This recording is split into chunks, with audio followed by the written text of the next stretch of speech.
ரூபா 10 ரூபாய்க்கெல்லாம் நீங்கள் கோல்டு வாங்கி என்ன வாங்கி கிராம் 15,000 ரூபா இல்லை 5 ரூபா 10 ரூபாய் என்ன கிராம் யாருக்கு புரியும்? 0.0002 கிராம்னா 5 ரூபா 10 என்ன புரியுது? என்ன கால்குலேஷன் வருது? அதில் போடுறது கொஞ்சம் ரிஸ்க் தான்.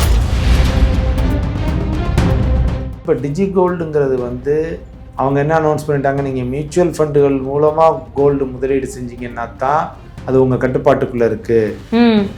வேறு நபர்கள் மூலம் வேறு நிறுவனங்கள் மூலம் நீங்கள் முதலீடு செஞ்சுட்டு அது தொலைஞ்சு போச்சுன்னா எங்கிட்ட கம்ப்ளைண்ட் பண்ணாதீங்க. மியூச்சுவல் ஃபண்டுகள் லக்கை சார்ந்தது அல்ல. பேஷன்ஸ், பொறுமை அண்ட் ஒரு ஸ்டெபிலிட்டி, அங்கே கண்டினியூஸ் இன்வெஸ்ட்மெண்ட், டிசிப்ளின், இது ரெண்டும் தான் முக்கியம். அது இருந்துச்சுன்னா யார் வேணாலும் சக்ஸஸ் ஆகலாம். உங்களோட பழைய தங்க நகைகளை விற்க, அடகு வச்ச தங்க நகைகளை மீட்டு நியாயமான விலைக்கு விற்க இப்பவே GNR கோல்டு ட்ரேடர்ஸ்க்கு கால் பண்ணுங்க. எந்த பொருள் வாங்கினாலும் சரி, அது ட்ரெஸ் ஆகட்டும், ஒரு கார் ஆகட்டும், அல்லது அன்றாட செலவுகள் ஆகட்டும், ஒரு காஸ்ட் கான்ஷியஸ்னஸ் இருக்க வேண்டும். அப்படி இருந்தால் என்னென்னா உங்களுடைய சேவிங்ஸ் கூடும். சேவிங்ஸ் கூடனா என்ன? லாஸ்ட் டைம் சில்வர் 75,000 ரூபாய்க்கு போச்சு. அதுலேருந்து கீழே விழுந்து 20-25,000 ரூபாய்க்கு வந்துச்சு. 25,000-30,000 திருப்பி 75,000 தொடுவதற்கு 9 ஆண்டுகள் எடுத்துக்கொண்டது. கோல்டு அதே மாதிரி கீழே விழுந்துட்டு 25% விலை குறைந்து திருப்பி அந்த உச்ச விலையை எட்டுவதற்கு 7 வருஷம் எடுத்துக்கிடுச்சு. ஆனால் அந்த ஈக்விட்டி மியூச்சுவல் ஃபண்டுகள்லாம் 2.5 வருஷத்துலேயே மேலே வந்துருச்சு. ரிஃப்ளெக்ட் நேயர்களுக்கு வணக்கம். நான் உங்கள் ரக்ஷயா பார்த்தி. இன்னைக்கு நம்ம கூட mutual fund distributor Chockalingam Palaniappan sir அவர்கள் தான் இணைஞ்சிருக்காரு. வணக்கம் சார். வணக்கம். வணக்கம் சார். பொதுவாகவே இன்வெஸ்ட்மெண்ட் அப்படின்னு எடுத்துக்கிட்டோம்னா மக்களுக்கு மனசுல ஃபர்ஸ்ட் வர்றது கோல்டு தான் இருக்கு. ஆனால் கோல்டு தாண்டி மக்கள் எதெல்லாம் இன்வெஸ்ட்மெண்ட் பண்ணலாம்? கோல்டு தவிர உங்களுக்கு ஃபிக்ஸட் டெபாசிட் இருக்குது, பாண்ட்ஸ் இருக்குது, மியூச்சுவல் ஃபண்ட்ஸ் இருக்குது, அது தவிர வேறு டைரக்ட் ஸ்டாக் மார்க்கெட்டு இன்வெஸ்ட்மெண்ட்ஸ் இருக்குது, லேண்ட் இருக்குது, ரைட்ஸ்ன்னு ரியல் எஸ்டேட் இன்வெஸ்ட்மெண்ட் ட்ரஸ்ட்டுன்னு இருக்குது. இது மாதிரி பல உபகரணங்கள் இன்றைக்கி இந்தியாவில் மக்களுக்கு தாராளமாக கிடைக்கின்றன. ஸோ அதனால் கோல்டை மட்டுமே முதலீடாக நினைக்காமல் தங்களுடைய சொத்துக்களை பரவலாக்கி, டைவர்சிஃபிகேஷன் அப்படிம்போம், பரவலாக எல்லா சொத்துக்கள்லையும் எல்லா அசெட் கிளாஸஸ்லேயும் வச்சுக்கிறது ஒரு நீண்ட காலத்தில் ஒரு நல்ல வருவாயை ஈட்டி கொடுக்கும்.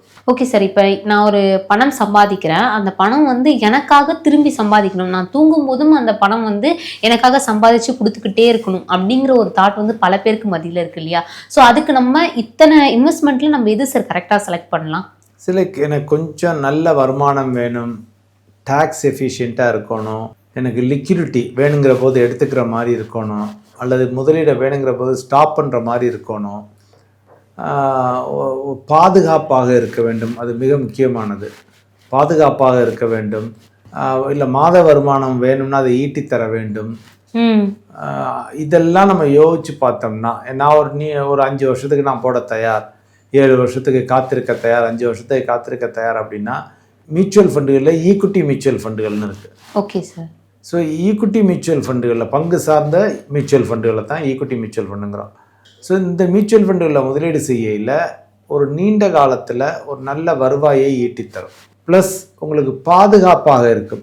ஏற்ற இறக்கமானால் இருக்கும். இப்போ நீங்கள் கோல்டில் எப்படி பார்க்குறீங்களோ ஏற்ற இறக்கம், அதே மாதிரி ஈக்விட்டி மியூச்சுவல் ஃபண்ட்லையும் ஏற்ற இறக்கம் இருக்கும். ஆனால் நீங்கள் 5 வருஷம் டைம் லைன் கொடுக்குறீங்க, 7 வருஷம் டைம் லைன் கொடுக்குறீங்கன்னா ஒரு உயரிய வருமானத்தை ஈட்டித்தரும். அதே சமயத்தில் மார்க்கெட் கீழே விழுந்தாலும் திரும்பி ஏறி வருவது ஒரு 2.5 வருஷம் 3 வருஷத்தில் ஏறி வந்துடும். வெரஸ் கோல்டோ சில்வரோ பார்த்தீங்கன்னா லாஸ்ட் டைம் சில்வர் 75,000 ரூபாய்க்கு போச்சு. அதுலேருந்து கீழே விழுந்து 20-25,000 ரூபாய்க்கு வந்துச்சு. அந்த 25,000-30,000 திருப்பி 75,000 தொடுவதற்கு 9 ஆண்டுகள் எடுத்துக்கொண்டது. கோல்டு அதே மாதிரி நான் சொல்கிறேன்னா அந்த 2012 18 கோல்டு அதே மாதிரி கீழே விழுந்துட்டு 25% கரெக்ஷன் வந்துச்சு. கோல்டில் 25% விலை குறைந்து திருப்பி அந்த உச்ச விலையை எட்டுவதற்கு 7 வருஷம் எடுத்துக்கிடுச்சு. ஆனால் அந்த ஈக்விட்டி மியூச்சுவல் ஃபண்டுகள்லாம் 2.5 வருஷத்துலேயே மேலே வந்துருச்சு. விழுந்த இடத்த பழைய உச்சத்தை தொடுவதற்கு 2.5 வருஷம் தான். அதனால் உங்களுக்கு காத்திருப்பு காலம் குறைவு. நீங்கள் தப்பு செஞ்சிட்டிங்கன்னா கூட, தப்பான டயத்தில் என்ட்ராயிட்டிங்கன்னா கூட, வாங்கிட்டீங்கன்னா கூட திருப்பி அதை ரெக்கவர் பண்ணுற ஒரு 2-3 வருஷத்தில் ரெக்கவர் ஆகிடும். அப்படின்னா அது அந்த விழுந்திருக்கையில் இன்னும் கொஞ்சம் ஆட் பண்ணோம்னா இன்னும் குயிக்காக ரெக்கவர் ஆகிடும். Okay sir. இப்போ எனக்கு மியூச்சுவல் ஃபண்ட், ஷேர் மார்க்கெட் இந்த மாதிரி பக்கம் போகிறதே கொஞ்சம் டவுட்டாக இருக்குது சார். இப்போ அதை தாண்டி இன்னொரு விஷயம் என்னன்னா, பல பேருக்கு மத்தியில் இப்போ நம்ம வாங்குற இந்த சம்பளம் வந்து போதாது, இன்னும் அதிகப்படியான சம்பளம் வாங்கும்போது நம்ம இன்வெஸ்ட்மெண்ட்டை ஸ்டார்ட் பண்ணலாம் அப்படிங்கிற ஒரு மைண்ட் செட்லேயே நிறைய பேர் இருப்பாங்க இல்லையா? அது கரெக்டான ஒரு விஷயமா? ஏன்னா இன்வெஸ்ட்மெண்ட் அப்படிங்கிறது வந்து இவ்வளோ சேலரி இருந்தால் தான் பண்ணணும், இவ்வளோ சேலரி இருந்தால் தான் பண்ணணும் அப்படிங்கிற ஏதாச்சும் விஷயங்கள் இருக்கு அதுக்குள்ளார? கிடையாது. தமிழ்நாட்டில் மாதம் மினிமம் எல்லாரும் 10,000 ரூபா சம்பளம் வாங்குவாங்கல்ல. மினிமம் பேர் மினிமம் அதோட கூடவே வாங்குறாங்க. ஸோ 10,000 வாங்கினா அதுலேருந்து ஒரு 500 ரூபா போட முடியாதா, 250 ரூபா போட முடியாதா மாதம் மாதம்? சேவிங்ஸுங்கிறது ஈவன் 100 ரூபா மியூச்சுவல் ஃபண்டுகளில் 100 ரூபாவோட போடலாம், 99 ரூபாவோட போடலாம் மாதம். ஸோ இப்போ அந்த சேவிங்ஸுங்கிறது எவ்வளவு சம்பளம் வாங்குறவங்களுக்கும் அவசியம். இவ்வளவு சம்பளத்துக்கு தான்னு கிடையாது. எல்லாருக்குமே நாளைக்குன்னு ஒரு தேவை இருக்குல்ல. எல்லாருக்குமே நாளைக்கு குழந்தைய கல்யாணம் பண்ணணும், நாளைக்கு ஒரு பைக்கு வாங்கணும், நாளைக்கு நான் என்னுடைய ரிட்டையர்மெண்ட் காலத்துக்கு நான் கொஞ்சம் சேமித்து வைக்கணும், மாதம் பென்ஷன் போடணும். ஸோ எல்லாருக்குமே எதிர்கால தேவைகள் இருக்கின்றன. அவங்க 30 வயசாக இருக்கையில், 40 வயசாக இருக்கையில், 25 வயசாக இருக்கையில் அவங்க சேர்த்து வைக்க ஆரம்பித்தாங்கன்னா தான் அவங்களுடைய எதிர்கால தேவைகள் வரும்பொழுது, குழந்தைய காலேஜுக்கு அனுப்பணும் அதுக்கு பணம் தேவை, குழந்தைய இப்போ மேரேஜ் பண்ணணும்னா அதுக்கு பணம் தேவை, நான் ஏதாச்சும் டூர் போகணும் பணம் தேவை, எல்லாத்துக்குமே பணம் தேவை. அதனால் எவ்வளவு நீங்கள் என்னென்னா அதிக சம்பளம் வாங்கினீங்கன்னா அதிக சதவிகிதம் உங்களுடைய வருமானத்திலேருந்து முதலீட்டுக்கு செல்ல வேண்டும். குறைத்து சம்பளம் வாங்கினீங்கன்னா குறைந்த சதவிகிதம் உங்கள் சம்பளத்திலேருந்து வருமானத்துக்கு செல்ல வேண்டும். 10,000 ரூபா வாங்குறவர் 100 ரூபா போட முடியுமான்னா டெஃபினட்டாக போட முடியும். அது என்ன சார் 100 ரூபாய் போட்டேன், ஃபஸ்ட்டு 100 ரூபாயை போடுங்க, அதுக்கப்புறம் யோசிப்போம் அது என்ன சார்னு பார்ப்போம். ஏன்னா அந்த 100 ரூபாய் நாளைக்கு வந்து என்ன ஆகும், நாளைக்கு உங்களுக்கு ஒரு 12,000 ரூபாய் ஆகும் சம்பளம், 15,000 ரூபாய் ஆகும். அப்போ நீங்கள் 2,000 ரூபா போட முடியும். அப்போ அந்த ஆரம்பத்தில் நீங்கள் 100 ரூபாயை ஆரம்பிக்காட்டி எப்போவுமே உங்களுக்கு வாழ்க்கை முழுவதும் தெரியாது சேமிப்பு இருக்குன்னு. வந்தால் வந்து எனக்கு செலவு தான், செலவு இருக்குன்னு நம்ம எந்நேரம் செலவே தான் பற்றி யோசிக்கிறோம். இப்போ ஜென்ரலாக ஹஸ்பண்ட் அண்ட் ஒய்ஃபர் நிறைய பேர் வீடுகளில் ஒர்க் பண்ணுறாங்க. 2 பேரும் ஒர்க் பண்ணையில் ஆளுக்கு 15-20,000 அவனோட 30-40,000 ஆகிடுது. அப்படின்னு அதுலேருந்து ஒரு 2,000 ரூபா 3,000 ரூபா போட முடியுமா? தாராளமாக போட முடியும். ஸோ அதனால் எல்லாருமே வந்து முதலீடு செய்யலாம். இன்றைக்கி 99 ரூபாயிலேருந்து மியூச்சுவல் ஃபண்டுகளில் முதலீடு செய்யலாம், கோல்டு ஃபண்டில் முதலீடு செய்யலாம், சில்வர் ஃபண்டில் முதலீடு செய்யலாம், ஈக்விட்டி ஃபண்டுகளில் முதலீடு செய்யலாம், எல்லாருமே செய்யலாம். அதனால் முதலீடுங்கிறது சேவிங்ஸுங்கிறது அவசியம். எவ்வளோ சம்பாத்தியம் செய்கிறோம் அப்படிங்கிறது முக்கியம் அல்ல. சார், இப்போ புதுசாக வந்து ஒரு விளம்பரம் வந்து பெருசாக போயிட்டுருக்கு கோல்டு சார்ந்து. டிஜி கோல்டு எந்த பக்கம் பார்த்தாலும் இந்த டிஜி கோல்டு அப்படிங்கிறது வந்து பெருசாக விளம்பரப்படுத்திட்டு இருக்காங்க. உண்மையிலேயே இது லாபம் தரக்கூடிய ஒன்றா? இது 2 விதமாக நீங்கள் பார்க்கணும். ஒன்று வந்து இப்போ டிஜி கோல்டுங்கிறது வந்து நமது securities and exchange board of India செபின்னு வந்து ரெகுலேட்டர் கண்காணிப்பாளர் கட்டுப்பாட்டு வாரியம் இருக்குது. பங்குச்சந்தை, இந்த முதலீடுகளுக்கு, மியூச்சுவல் ஃபண்ட் முதலீடு, இது எல்லாத்துக்கும் அவங்க என்ன அனௌன்ஸ் பண்ணிட்டாங்க, நீங்கள் மியூச்சுவல் ஃபண்டுகள் மூலமாக கோல்டு முதலீடு செஞ்சீங்கன்னா தான் அது உங்கள் கட்டுப்பாட்டுக்குள்ளே இருக்குது. வேறு நபர்கள் மூலம், வேறு நிறுவனங்கள் மூலம் நீங்கள் முதலீடு செஞ்சுட்டு அது தொலைஞ்சு போச்சுன்னா எங்கிட்ட வந்து கம்ப்ளைண்ட் பண்ணாதீங்க, ஏன்னா நாங்கள் அதை கட்டுப்பாட்டு வாரியம் கிடையாது, அதனால நீங்கள் கோல்டில் முதலீடு செய்யல, பார்த்து முதலீடு செய்யுங்க அப்படிங்கிற. ஸோ நிறைய பேர் ஏறுதுன்னு போய் வாங்கிட்டாங்க. பட் என்னென்னா அது 3 வருஷத்துக்கு அப்புறம் அதுக்கு ஒரு லாக்கர் சார்ஜ் போடுறாங்க, ஹோல்டிங் சார்ஜஸ், டிமெட்டட் சார்ஜஸ், ஸ்டோரேஜ் சார்ஜஸ்னு போடுறாங்க, அதுக்கு ஜிஎஸ்டி போடுறாங்க. ரெண்டாவது அந்த நிறுவனம் 5 வருஷம் 10 வருஷம் கழிச்சு இருக்க போகுதா, அதுவும் உறுதி இல்லை, உத்தரவாதம் இல்லை. மியூச்சுவல் ஃபண்டுகள் எப்பொழுதும் இருக்கும், அவங்க தப்பிச்சே போக முடியாது. ஸோ அதனால அந்த டிஜி கோல்டுலாம் போடையில் எதவா கொஞ்சம் பார்த்து போட்டுக்கோங்க, அவ்வளோதான் நான் சொல்லுவேன். அதில் போடுறது கொஞ்சம் ரிஸ்க் தான். ரிஸ்க் டெஃபினட்டாக டு சம் எக்ஸ்டென்ட் எஸ். ஏன்னா நீங்கள் ஊர் பேர் தெரியாத கம்பெனிகிட்டலாம் போய் பணத்தை கொடுத்தீங்கன்னா அவங்க நாளைக்கு இருப்பாங்களா, நாளைக்கு காணா போனாங்கன்னா யார்கிட்ட போய் கம்ப்ளைண்ட் பண்ணுவீங்க? இப்போ இங்கேன்னா மியூச்சுவல் ஃபண்டில் போட்டிங்கன்னா செபிகிட்ட போய் கம்ப்ளைண்ட் பண்ணலாம். அந்த நிறுவனங்கள் ஓடவே ஓடாது, ஏன்னா அந்த நிறுவனங்களுக்கு லைசன்ஸ் கிடைக்கிறதே அவ்வளோ கஷ்டம். பெருசு ஒரு சாதாரணமாக ஒரு ப்ரைவேட் லிமிடெட் கம்பெனி ஆரம்பித்து யார் வேணாலும் நான் டிஜி கோல்டு தரமுன்னு அட்வர்டைஸ்மெண்ட் கொடுக்கலாம். சார், கண்டிப்பா சார். ஒரு 5 ரூபா கூட நீங்க போடலாம் அப்படின்னு அது சார்ந்த ஒரு விஷயம் வந்து பெருசா விளம்பரப்படுத்தப்படுது. பார்க்கும்போது நமக்கே எல்லாம் ஓரளவுக்கு இது தெரிஞ்ச நமக்கே பரவாயில்லையே, நல்ல விஷயமா இருக்குன்ற அளவுக்கு யோசிக்க வச்சிடறாங்க. 5 ரூபா 10 ரூபாய்க்கெல்லாம் நீங்க கோல்டு வாங்கி என்ன வாங்கி கிராம் 15,000 ரூபா, 12,000 ரூபா, 14,000 ரூபா விற்கல. 5 ரூபா 10 ரூபாய் என்ன கிராம் யாருக்கு புரியும்? 0.0002 கிராம்னா 5 ரூபா 10 என்ன புரியுது, என்ன கால்குலேஷன் வருது? மக்களும் போய் போடுறாங்க. அது பணமெல்லாம் பார்த்து கொஞ்சம் ஜாக்கிரதையா இருந்துக்கங்க, அவ்வளோதான் நான் சொல்லுவேன். கண்டிப்பா சார். சார் இப்போ நம்ம பொதுவாகவே இன்வெஸ்ட்மெண்ட் அப்படின்னு எடுத்துக்கிறப்ப இப்போ எனக்கு ஒரு பயமா இருக்கும் சார். இப்போ நானே பர்சனலாக என்னை சுற்றி இருக்கிறவங்க என்னுடைய தரப்புல இருந்தே நான் இந்த கேள்வியை வைக்கிறேன். இப்போ எனக்கு எஸ்ஐபியில் போடுறதா இருக்கட்டும், சில விஷயங்களை இது ஏதாச்சும் லாஸ் ஆயிடுமா, நம்ம போடுற காசு நமக்கு திருப்பி ரிட்டர்ன் வருமா அப்படிங்கிற ஒரு சில பயங்கள்லாம் இருக்கு இல்லையா சார்? இது எப்படி சார் நம்ம உள்ள என்ட்ரி ஆகுறது, எப்படி சார் என்ட்ரி ஆகுறது? சரி, லைக் ஜென்ரலாக நாம எதையும் செய்ய முனைந்தால் இந்த பயம் இருக்கும். சரியா? இப்போ நீங்களா சிங்கிளா பஸ் ஏறி போறீங்க சென்னையிலேருந்து மதுரைக்கு, நீங்களோ நானோ யாரா வேணாலும் இருக்கட்டும், முதல் முறையாக போறீங்க, +2 முடிச்சுட்டு காலேஜுக்காக ஏறுறோம், ஃபர்ஸ்ட் டைம் சிங்கிளாக போகிறோம். சிங்கிளாக போயில எவ்வளோ பயம் இருக்கும். ஐயோ நான் கரெக்டான இடத்துல இறங்கிடணுமேனு தூங்காமலே கூட இருப்பாங்க. இந்த 10 தடவை போய் கேட்பாங்க ஸ்டாப் வந்துருச்சான்னு. அப்புறம் இறங்கணுன்னு ஆட்டோக்காரங்க இருக்காங்களே, இவங்க நல்லவங்களா திருடங்களா, நம்மளை ஏமாத்திடுவாங்களா, இந்த பயம் இருக்கும். டாக்ஸிக்காரங்களை தனியாக போகலாமா டாக்ஸிக்காரங்களோட, இந்த அளவுக்கு பயம் இருக்கு இல்லையா? இதே பயம்தான் நீங்கள் முதலீடை ஸ்டார்ட் பண்ணலையும் இருக்கும். அதுக்குத்தான் எங்களை போன்ற மியூச்சுவல் ஃபண்ட் டிஸ்ட்ரிபியூட்டர்ஸ் நாடு பூரா இருக்காங்க. ஸோ நீங்கள் ஒரு சரியான ஆளை தேர்ந்தெடுத்து அவங்க மூலமாக முதலீடு செஞ்சீங்கன்னா, ஹேண்ட் ஹோல்டிங்னு சொல்லுவோம் இல்லையா, அந்த ஹேண்ட் ஹோல்டிங் உங்களுக்கு மச் பெட்டராக இருக்கும். உங்களுடைய காத்திருப்பு காலம் என்ன, உங்களுடைய எக்ஸ்பெக்டேஷன் என்ன, எவ்வளோ போட முடியும், என்ன செய்ய முடியும், எல்லா விவரம் கேட்டு அதுக்கு தகுந்தாற் போல திட்டங்களை தேர்வு செஞ்சு அப்புறம் மார்க்கெட் ஏறி இறங்கையில் உங்களுக்கு கைடன்ஸ் கொடுத்து ப்ராப்பராக எடுத்துகிட்டு போவோம். இப்போ நம்ம தனிநபராக நீங்கள் போய் முதலீடு செய்யல பயந்துக்கிட்டே இருப்பாங்க, இல்லை இன்வெஸ்ட்மெண்ட்டை தூக்கி இப்போ இது மாதிரி போகலாம், மார்க்கெட் டவுன்லாம் பணத்தை எடுத்துகிட்டு வெளியில் வந்துடுவாங்க. இல்லை நான் ஃபர்தராக போடவே இல்லைன்றுவாங்க, எனக்கு இதுக்கு லக்கே இல்லைன்றுவாங்க. மியூச்சுவல் ஃபண்டுகள் லக்கை சார்ந்தது அல்ல.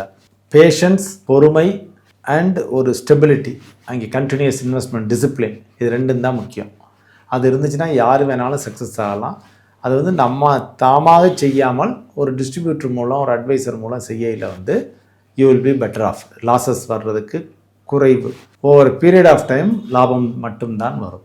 இப்போ பொதுவாகவே சம்பாதிக்கக்கூடிய இளைஞர்கள், இந்த யங்ஸ்டர்ஸ் அப்படின்னு அவங்க பக்கம் போகிறோம் அப்படின்னா, பல பேருமே அவங்க சொந்த ஊர்லேருந்து சம்பாதிக்கிறத விட்டுட்டு தனியாக, அதாச்சும் சென்னை மாதிரியான ஒரு இடத்துக்கு அங்கே சம்பாதிக்கிற ஆட்கள்லாம் நிறைய பேர் இருக்காங்க. அவங்க எல்லாருக்குமே ஒரு இன்வெஸ்ட்மெண்ட் பண்ணணும் அப்படிங்கிற ஒரு ஐடியா நிறையவே இருக்கும். அவங்க எப்படி சார் ஸ்டார்ட் பண்ணலாம்? லைக் இப்போ நகரம் விட்டு, அதாவது மைக்ரேஷனுங்கிறீங்க, நீங்கள் நகரத்தை விட்டு மாறி வந்திருக்காங்க, புது நகரத்தில் இருக்காங்க. ஸோ ஒன்று புது நகரத்தில் நல்ல டிஸ்ட்ரிபியூட்டரை பார்த்து, அவங்க செட்டிலான ஊரில் நல்ல டிஸ்ட்ரிபியூட்டரை பார்த்து, ஒரு நல்ல அட்வைசரை பார்த்து அவங்களோட கைகோர்த்துக்கிட்டு அவங்க முதலீடு செய்யணும். அப்படி இல்லைன்னா இந்த பிறந்த வீடு புகுந்த வீடு அப்படிங்கிற மாதிரி தான். பிறந்த ஊரில் யாரும் நல்ல ஆட்கள் அவங்களுக்கு தெரியும் அப்படின்னு சொன்னால் ஆரம்பத்தில் அவங்ககிட்ட ஆரம்பிச்சுக்கலாம். ஸோ அவங்க மூலமாக ஆரம்பித்து, always hand holding is better. ஒரு ஹெல்ப்போட பண்ணட்டும். அப்புறம் அவங்கவுங்களுக்கு விவரம் தெரிஞ்சு, அவங்களுக்கு ரொம்ப நாலெட்ஜ் வந்துருச்சு, எனக்கு ரொம்ப டைம் இருக்குது அப்படின்னா அப்புறம் அவங்க தனியாக பண்ணுறேன்னா கூட பண்ணிக்கலாம், பியாண்ட் அ பாயிண்ட். பட் ஆனால் நீங்கள் பார்த்தீங்கன்னா எப்போவுமே டாக்டர் அவருக்கே சர்ஜரி பண்ணிக்க மாட்டார், அவருக்கே மெடிக்கேஷன் கொடுத்துக்க மாட்டாங்க, அவங்களுக்கு வேணும்னா இன்னொரு ஆள்கிட்ட தான் போவாங்க. ஸோ அதே மாதிரி நம்ம ப்ரொஃபஷனல் ஹெல்ப் எடுத்துக்கிறது இட் இஸ் ஆல்வேஸ் குட்.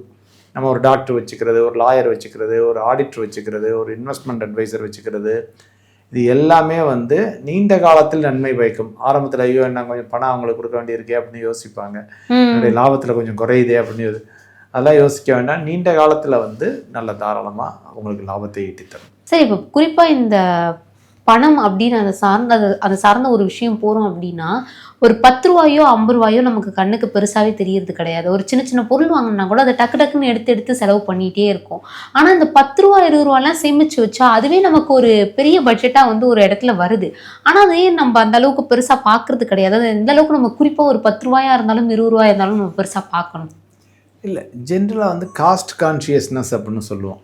அதாவது செலவினங்களை பற்றி நம்ம வாங்க போகிற ஒவ்வொரு ஐட்டமும் உங்களுக்கு மல்டிபிள் ப்ரைஸ் பாயிண்ட்டே இன்னைக்கு கிடைக்கிது. இந்தியா வளர்ந்து கொண்டே வர்றதை கண்டு நீங்கள் காஃபி 10 ரூபாய்க்கு குடிக்கலாம், 50 ரூபாய்க்கு குடிக்கலாம், 250 ரூபாய்க்கு குடிக்கலாம், 500 ரூபாய்க்கு குடிக்கலாம். ஸோ இவ்வளோ சாய்ஸஸ் இருக்குது இந்தியாவிலேயே. இடத்தை பொறுத்து, லொக்கேஷனை பொறுத்து இந்த விலை மாறுபடுகிறது. ஸோ அப்போ எனக்கு என்ன தேவை அப்படிங்கிறத தான் நான் பார்க்கணும். எனக்கு ஜஸ்ட்டு மார்னிங் காஃபி தான் தேவையா, டீ தான் தேவையா, வீட்டுக்கு பக்கத்தில் குடித்தா போதும், 10 ரூபாயோ 15 ரூபாயோ கொடுத்து நான் குடிச்சிட்டு வந்துடலாம். அதை தவிர்த்து விட்டு இல்லை எனக்கு நல்ல அட்மாஸ்பியர், பெஸ்ட் அட்மாஸ்பியர் வேணும், அது நான் கார் எடுத்துகிட்டு தான் போகணும்னா that is your choice, nothing wrong in it. அது பெரும் பணக்காரங்க, பணம் வச்சுருக்கவங்க, எக்கச்சக்கமாக வச்சுருக்கவங்க போய் 200 ரூபா கொடுத்து காஃபி குடிச்சிட்டு வருவாங்க, 500 ரூபா கொடுத்து காஃபி குடிச்சிட்டு வருவாங்க. That is different story. So அதனால் நீங்கள் எந்த பொருள் வாங்கினாலும் சரி, அது ட்ரெஸ் ஆகட்டும், ஒரு கார் ஆகட்டும் அல்லது அன்றாட செலவுகள் ஆகட்டும், ஒரு காஸ்ட் கான்ஷியஸ்னஸ் இருக்கிறது வந்து தவறில்லை, இருக்க வேண்டும். அப்படி இருந்தால் என்னென்னா உங்களுடைய சேவிங்ஸ் கூடும். சேவிங்ஸ் கூடனா என்ன அப்படின்னு வந்து பார்த்தீங்கன்னா, நீங்கள் சீக்கிரமாக ஒரு ரிட்டையர்மெண்ட்டை அடையலாம். இல்லை உங்களுக்கு நான் 60 வயசு வரைக்கும் வேலை பார்த்துக்கிட்டே இருக்கிறது போல 45 வயசில் ரிட்டையர் ஆகலாம். ஸோ ஒரு உங்கள் குழந்தைக்கோ யாருக்கோ நீங்கள் ஒரு நல்ல எஜுகேஷன் கொடுக்கணும்னு நினைக்கிறீங்க, அதை சென்றடைய முடியும். ஒரு ஃப்ளாட்டுக்கு பதிலாக நான் பிஎல்ஓடி பிளாட்டு வாங்கி நான் கட்டணும்னு நினைக்கிறீங்க, வீடு கட்டணும்னு நினைக்கிறீங்க, அது செய்ய முடியும். ஸோ இது மாதிரி உங்களுடைய லைஃப் இல்லை, நீங்கள் போய் நான் வெளியில் தான தர்மம் செய்யணும் அப்படின்னு நினைக்கிறீங்க, அதை பண்ண முடியும். ஸோ அதனால் காஸ்ட் கான்ஷியஸ், அதாவது கஞ்சனாக இருக்க வேண்டாம், கஞ்சத்தனம் வேண்டாம், நிறைய வந்து ஆடம்பரமாகவும் செலவு செய்ய வேண்டாம். எனக்கு எது தேவை அது. So every single rupee maths a difference. So அதனால் அது ஒன்றையும் அதை யோசித்து தான் செலவு செய்யணும், சிக்கனமாகத்தான் இருக்க வேண்டும். கண்டிப்பாக சார். இப்போ இன்வெஸ்ட்மெண்ட் சார்ந்த விஷயங்களா இருக்கட்டும், கோல்டு சார்ந்த விஷயங்களா இருக்கட்டும், இவ்வளோ கிளியராக உங்களுடைய நேரம் ஒதுக்கி எங்களுக்காக எக்ஸ்பிளைன் பண்ணீங்க. ரொம்ப நன்றி சார். நன்றி.